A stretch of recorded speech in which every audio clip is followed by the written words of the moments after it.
give the floor to Mr. Cashman on behalf of the S&D for 4 minutes. Thank you, Madam President. May I thank the High Representative Catherine Ashton for her statement, and also, Cathy, may I thank you for your personal commitment to this issue of non-discrimination. And it's always a pleasure to follow Michelle Striffler, who equally has been outspoken in the defence of people who've been discriminated against because of their difference. You rightly, Vice President, mentioned David Kato, a man who, because he sought to end discrimination in Uganda against lesbian, gay, bisexual and transgendered people, was ultimately murdered. The 3 Iranian men who only days ago were hung by their neck until they were dead because they were gay. And Jamie Rodemeyer in the United States of America, who killed himself with suicide because he was bullied to death. They are the real examples of what discrimination does.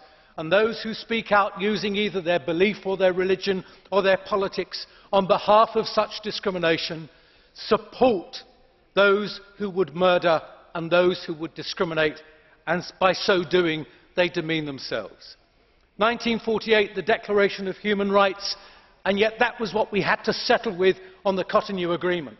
It was shameful that our Cotonou partners would not accept our definition, a wider definition.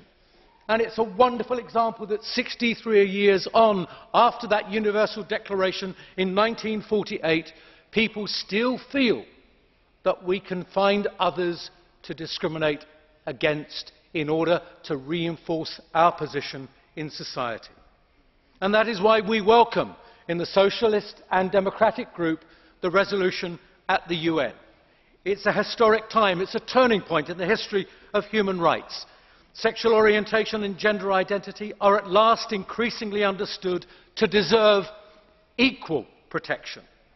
And the EU doesn't have a perfect track record on human rights in relation to sexual orientation and gender identity. The Parliament is aware of this and has made it clear in the resolution which lists outstanding issues within the EU. And this is vital, because if we are to be taken seriously in the defence and the promotion of human rights, we must hold the same mirror up to ourselves and examine our own record. The work and the commitment of the High Representative and the External Action Service and Member States' diplomats is outstanding. They've worked in partnership with countries from around the world, and I state, in partnerships.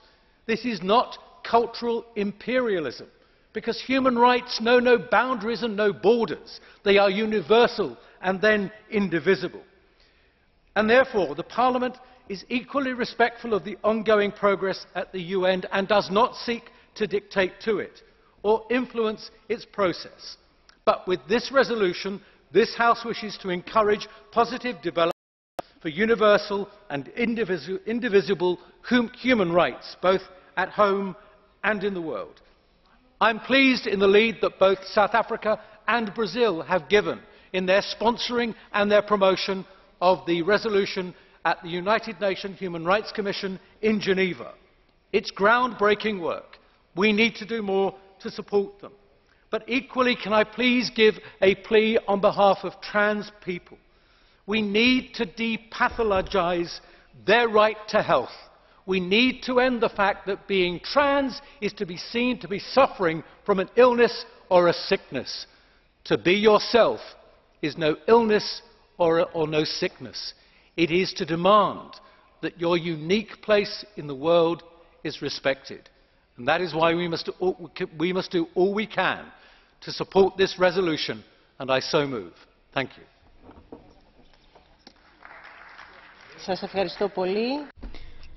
Thank you very much indeed. On behalf of the Liberals, Mrs. Schake for 2 minutes. Thank you, President. Madam High Representative, we spoke about the Middle East today and the turnarounds in North Africa as well. We touched on the urgent need for the